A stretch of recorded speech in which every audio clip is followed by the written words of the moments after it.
Conhece Mark Cuban, certo? Tornou-se recentemente famoso, recentemente, já tem uns anos, por causa do programa Shark Tank. E ele diz que o software vai entrar na indústria muito a sério e vai alterá-la nos próximos 10 anos. Mas para nós percebermos o que é uma alteração na indústria, precisamos de perceber de onde é que a indústria vem. Qual é o começo da indústria. E por isso é importante olhar para trás e, já que vamos falar da quarta revolução industrial, tentar perceber se esta é a quarta revolução industrial, então quais foram as outras três. A primeira revolução industrial dá-se no início ou em meados da década do século XVIII e, portanto, ali por volta de 1750, 1760, o ser humano tornou-se capaz de utilizar a energia hídrica através ou na forma de vapor. Passámos a ser capazes de controlar o vapor, a pressão, e, portanto, começámos a ter equipamentos mais ou menos automáticos. Toda a gente sabe e já ouviu falar dos comboios a vapor. No caso da indústria, uma das primeiras aplicações conhecidas foi no matadouro, no Ohio, em que eles faziam passar a carne em roldanas que eram motorizadas, por assim dizer, por energia hídrica, neste caso, por vapor.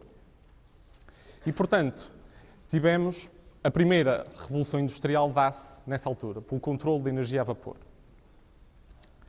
De seguida, passamos pelo acesso à energia elétrica. A energia a vapor tinha vários problemas. O primeiro dos quais é que era muito perigosa. Muitas caldeiras rebentaram e muita gente morreu no processo. E, por outro lado, ocupava muito espaço. Eu não consigo ligar uma caldeira e ter vapor num instante para o outro e, portanto, preciso de espaço para ter o sistema a trabalhar.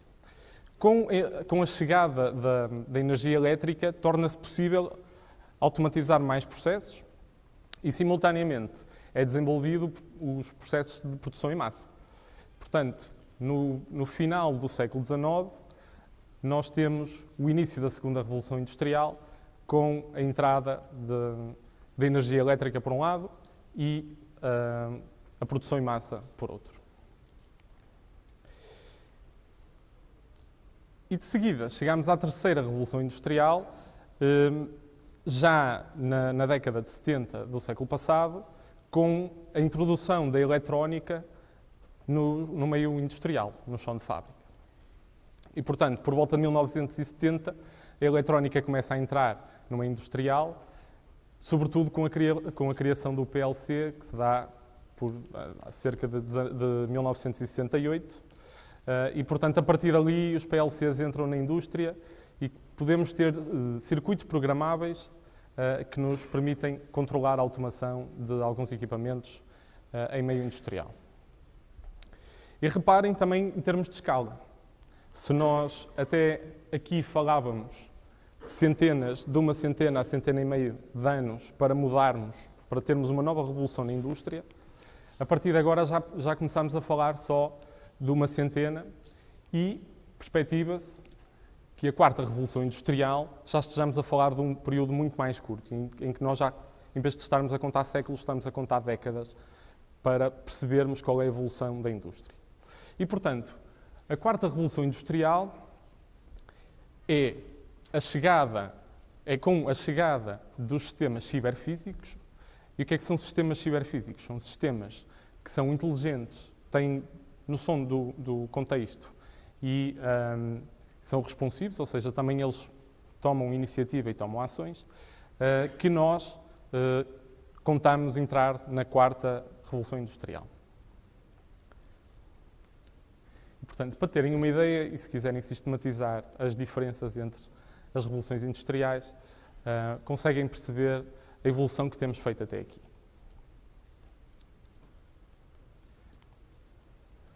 Ok, e portanto, quando entramos nos sistemas ciberfísicos, é aqui que entra, e é por isso que a palavra e o buzzword do IoT anda à volta também da indústria 4.0, um dos principais focos do problema tem a ver com a comunicação. Como é que nós conseguimos que milhares de milhões de dispositivos estejam interligados entre eles? E por isso a comunicação apresenta-se como um dos problemas para conseguirmos atingir os sistemas ou a totalidade dos sistemas ciberfísicos. Ou seja, para podermos ter, de facto, sistemas que falam uns com os outros e, ao falarem uns com os outros e tendo conhecimento daquilo que os rodeia, através de sensores, por exemplo, podem gerar inteligência e, para além de a gerar, partilhá-la. E, portanto, o contributo de todos os dispositivos a soma da inteligência de todos os dispositivos acaba por se tornar uma inteligência semelhante ou, pelo menos, mais parecida do que temos visto até agora com a inteligência humana.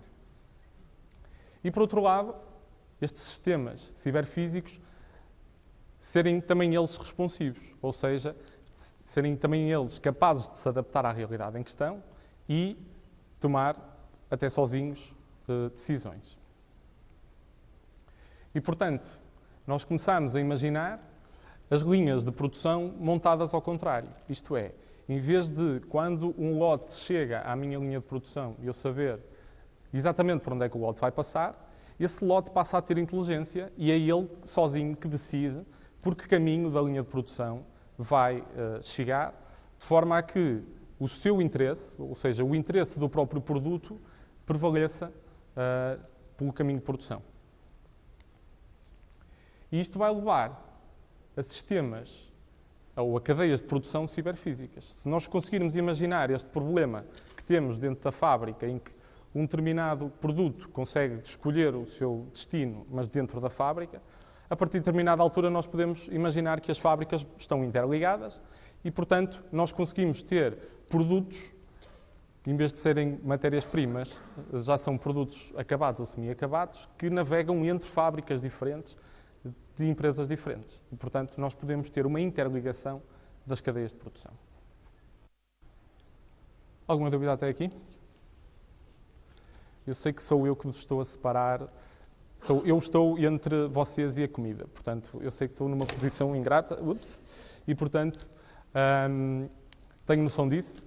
Mas acho que, ou espero que vocês saiam daqui hoje com uma ideia sobre a indústria 4.0 e que vocês, que são o futuro do desenvolvimento da engenharia informática no nosso país, contribuam também para o sucesso desta quarta revolução industrial, que aos bocadinhos se começa a ver também cá, mas sobretudo lá fora. E, portanto, vamos para um exemplo prático. Okay? Imaginemos que eu tenho uma peça de roupa e a minha peça de roupa tem sensores. Ela consegue detectar quando é que foi a última vez que foi lavada e em que grau, qual é o grau de sujidade que a peça de roupa tem naquele instante. Para além disso, a minha peça de roupa tem acesso ao meu calendário. Por isso ela também sabe que é possível, que uma vez que eu tenho um jantar importante passado dali a 2 dias, é possível que ela saiba que existe uma alta probabilidade de ser utilizada porque em momentos anteriores, em jantares semelhantes, eu gostei de usar aquele casaco ou aquela camisola e, portanto, a própria camisola tem inteligência suficiente para saber que eu provavelmente vou precisar dela daqui a uns dias. E, portanto, ela própria toma a decisão de procurar um serviço de limpeza que garanta que vai ficar pronta na data em que eu vou precisar dela e que também tente negociar o custo com esse serviço de limpeza. E, portanto, nós temos aqui uma peça de roupa que pode escolher um de 3 serviços de limpeza. E, portanto, o que acontece, a de roupa pede aos serviços de limpeza uma cotação.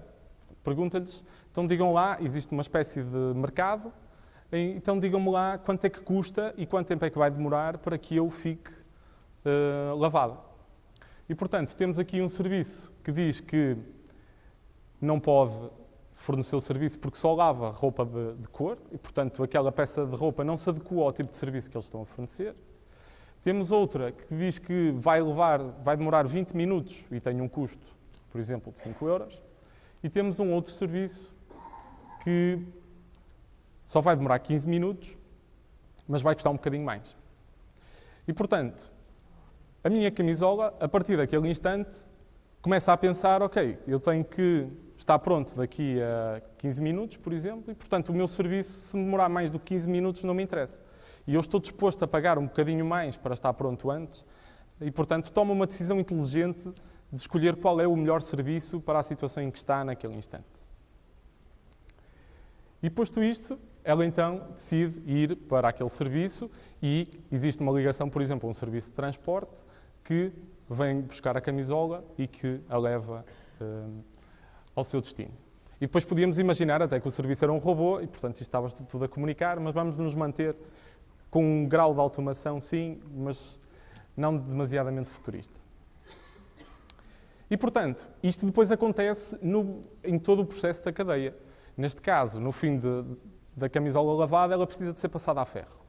E ela agora pode precisamente perguntar quais são os serviços de passagem de roupa a ferro que estão disponíveis e daí escolher aquele que melhor lhe interessa, seja por tempo, seja por custo, seja por qualquer outro fator que interessa àquele serviço. E isto torna-se ainda mais interessante quando nós conseguimos fechar o loop em termos de feedback. Ou seja, eu posso receber a minha camisola em casa e quando eu vou vestir, posso, por exemplo, não gostar do cheiro que a camisola ficou, não gostei do produto que usaram para lavar a camisola, ou não gostei da forma como engomaram a camisola. E, portanto, eu posso passar esse feedback de volta aos meus fornecedores de serviço, de forma a que eles, da vez seguinte, também saibam qual é o meu gosto pessoal e, portanto, vão conseguir ter um nível de serviço muito mais dedicado, muito mais detalhado do que aquele que tenho hoje em dia, porque hoje em dia as camisolas são todas lavadas, dentro de uma determinada categoria, são todas lavadas da mesma maneira e todas passadas da mesma maneira. E, portanto, não consegue ter um nível de detalhe que vá de encontro às expectativas de cada utilizador em particular. E, portanto, o que nós vamos atingir com esta indústria 4.0 tem a ver muito com a customização do produto, em que hoje em dia nós já temos sites que nos permitem mudar a roupa dos atacadores, mudar a cor dos atacadores, ou mudar o tipo de sola nas minhas sapatilhas. E existem sites com milhões de opções.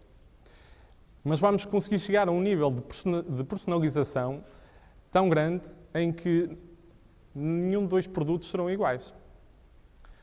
Todos eles terão características diferentes e, por isso, é preciso que esta comunicação e esta interligação entre os sistemas de facto, existe.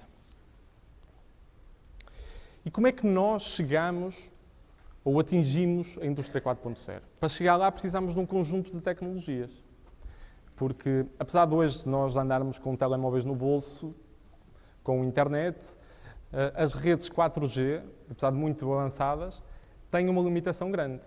O número de dispositivos por célula, o número de dispositivos que podemos ter ligados a uma célula é relativamente baixo e, sobretudo, não sei se vocês já repararam, quando vão, por exemplo, de Alfa ou na autoestrada e vão utilizar a internet no telemóvel, espero eu que não a conduzir, o que acontece é que, às vezes, a ligação cai e vocês estão a usar e ficam por momentos sem internet e depois voltam a ganhar a internet mais à frente. Porquê é que isto acontece?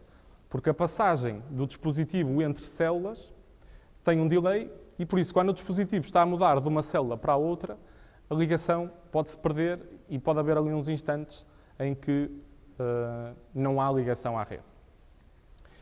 E a ligação à rede torna-se fundamental para que o processo funcione. Imaginem que estamos dentro de uma rede veicular, portanto, os nossos carros estão todos a comunicar uns com os outros. Se durante 2 minutos o meu carro ficar sem ligação, pode-se dar um acidente, porque eu estava a contar com uma determinada perspectiva no futuro e essa perspectiva alterou-se naquele instante e, portanto, a falta de comunicação pode perspectivar problemas. Por outro lado, tem a ver com a latência. Nós, hoje em dia, sabemos que quando estamos ligados a um cabo de rede, muitas das vezes fazemos um ping para um endereço qualquer e esse ping vem, se for dentro da minha rede, vem menor do que 1 milissegundo. Se for para fora, já começa a aumentar. E se eu tiver por Wi-Fi, essa latência é maior. As nossas redes 4G não são conhecidas pela baixa latência. Temos alguns dezenas e centenas de milissegundos de delay. E este delay também é importante na comunicação, sobretudo se imaginarmos que teremos bilhões ou trilhões de pacotes por segundo a passar pela nossa rede e de comunicação entre dispositivos. E, portanto, o 5G promete resolver todos estes problemas. A SPEC foi finalizada em dezembro passado e, portanto, estamos agora a começar a ver os primeiros testes fora do laboratório e esperemos que daqui a 3, 4, 5 anos já tenhamos as redes 5G expandidas no nosso país. Por outro lado, outra tecnologia que vem aumentar a capacidade de personalização e a eficiência nas linhas de montagem é a realidade aumentada, em que nós podemos dar mais informação ao operador, porque ao contrário daquilo que muita gente vaticina, eu não acho que os empregos e que as pessoas dentro do chão de fábrica vão ser todos despedidos. É óbvio que em cada revolução industrial existe uma reorganização da força de trabalho e as pessoas acabam por se mover de uma posição para outra, mas vai ser preciso na mesma pessoas no chão de fábrica. Isto porquê? Porque o humano, e eu acredito que pelo menos durante o próximo século, o humano continua a ser o ser mais flexível que nós podemos ter dentro de uma linha de montagem. E se nós queremos ir por um processo customizado e flexível ao ponto de sabermos os detalhes de cada cliente, nós vamos precisar do humano também para tomar decisões no chão de fábrica. Mas a realidade aumentada traz um nível de conhecimento superior ao humano que lhe vai permitir tomar decisões num curto espaço de tempo. Eu sei que estou a trabalhar num determinado produto e, através da realidade aumentada, eu vou conseguir saber que aquele produto é para aquele cliente e, portanto, a especificação daquele cliente é diferente do anterior. E o próprio operador vai poder fazer diferenças, colocar diferenças no produto, estando a olhar para ele, tornando o processo eficiente, porque ocupa-lhe quase o mesmo tempo fazer todos os produtos iguais ou uns produtos ligeiramente alterados. E temos também, e já existe, isto já está em alguma indústria, especialmente aquela indústria mais evoluída tecnologicamente, os cobots, ou Collaborative Bots, que no fundo são robôs colaborativos em que existe uma interação entre o humano e o robô que lhe permite aumentar a sua eficiência e, em alguns casos, até fazer algumas tarefas que eram humanamente impossíveis de fazer sem o robô. Portanto, imaginem que temos aqui um robô que precisa de trabalhar com muita precisão ou de carregar muito peso e, portanto, estes robôs, no fundo, são extensões do corpo humano e que trabalham colaborativamente com os humanos no chão de fábrica. E não nos podemos esquecer da inteligência artificial. A inteligência artificial tem aqui um aspecto muito importante na comunicação e na geração de inteligência nestes dispositivos mínimos que vamos ter por todo lado. Esta inteligência artificial, e nós temos visto um grande avanço nos resultados da inteligência artificial, porque o que nós estamos a ver hoje, e com a evolução, por exemplo, das assistentes pessoais, é, na verdade, a utilização de tecnologia ou de algoritmia que já tem algumas décadas, com algumas melhorias, mas a algoritmia de base já existe há algum tempo. O que nós estamos a assistir é à capacidade de geração e a recolha de dados que nós nunca tínhamos assistido antes. Por um lado, temos a capacidade de recolher mais informação, temos capacidade para armazenar mais informação e temos a capacidade de recolher essa informação que existe no mundo e depois processá-la. Porque nós temos evoluído ou assistido ao aumento da capacidade de processamento e o que antes demoraria um ano a processar, hoje o que está no nosso telemóvel processa em alguns segundos. E, portanto, nós somos capazes de passar por muito mais informação e os nossos algoritmos, que já existem há alguns anos, são capazes de, com mais informação, aprender mais depressa.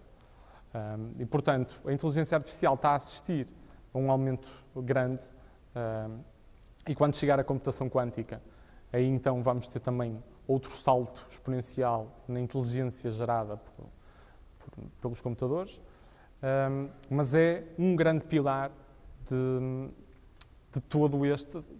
toda esta rede, porque com a inteligência artificial nós vamos poder ter de facto os dispositivos a pensar e vai tornar aquele cenário que víamos há pouco da camisola que decidia se ia lavar ou não, vai tornar este cenário de facto possível, porque a minha camisola vai ter inteligência para isso.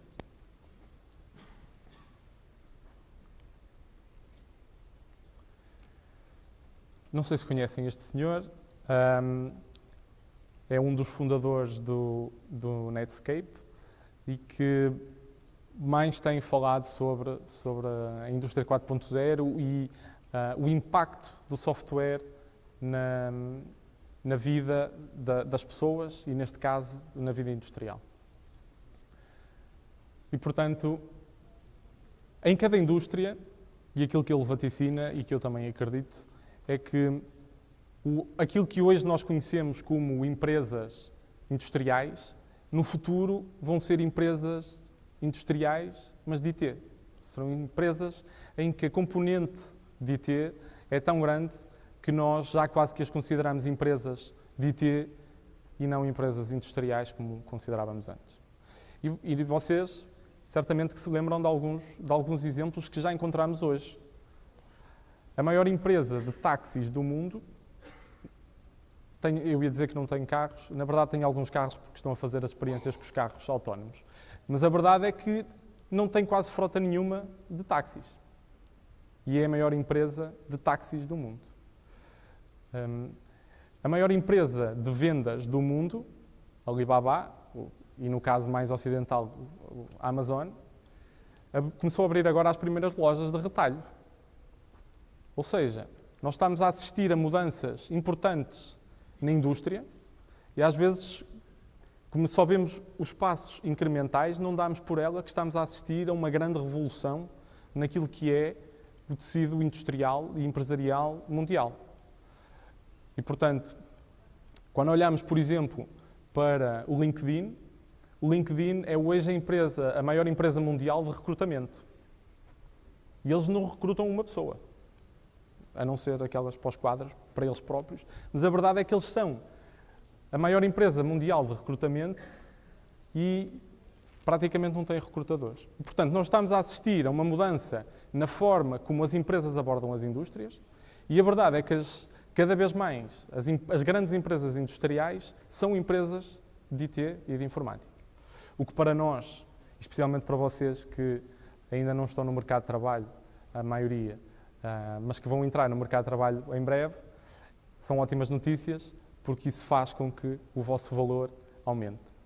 Mas não se esqueçam que, apesar da procura ser maior, e eu que tenho feito algumas entrevistas nestes últimos tempos, eu sinto que cada vez mais há menos conhecimento sobre as bases. Eu vejo muita gente a chegar com muitos conhecimentos sobre frameworks e sobre fazer coisas bonitas acontecerem nos ecrãs, mas quando se pergunta como é que a memória está organizada dentro do CPU, por exemplo, não sabem explicar. E o que acontece é que as frameworks de 2 em 2 anos, ou de 3 em 3 anos, ou de 5 em 5 anos mudam e depois não conseguem perceber porque é que é mais rápido fazer de uma maneira ou não fazer, ou fazer de outra. E, portanto, não se esqueçam que as competências de base e aquelas cadeiras que vocês têm nos primeiros anos são fundamentais para perceberem como é que a computação de facto funciona. Como é que a transmissão dos pacotes em rede funciona. Porque tudo o resto é feito em cima e a verdade é que nós na prática usamos essas frameworks porque não estamos a reinventar a roda. Mas há problemas que nós só conseguimos perceber quando voltamos às origens. Quando sabemos o que é que está lá por baixo e então conseguimos perceber porque é que aquele comportamento ou porque é que aquela framework se comporta daquela maneira e não de outra. E, portanto, eu estou quase a terminar a minha apresentação, queria reconhecer também o trabalho de outras pessoas que têm feito apresentações sobre este tópico, que têm feito muito trabalho e investigação sobre este tópico. E estou disponível para questões. Eu não usei o meu tempo todo, ainda temos um quarto de hora, mas estou disponível para responder algumas questões.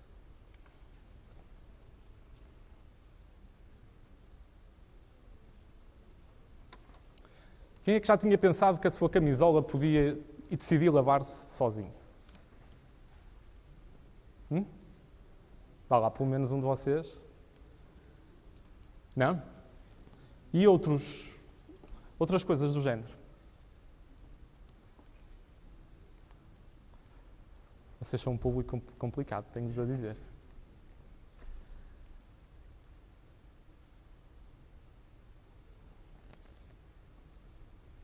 Alguma questão?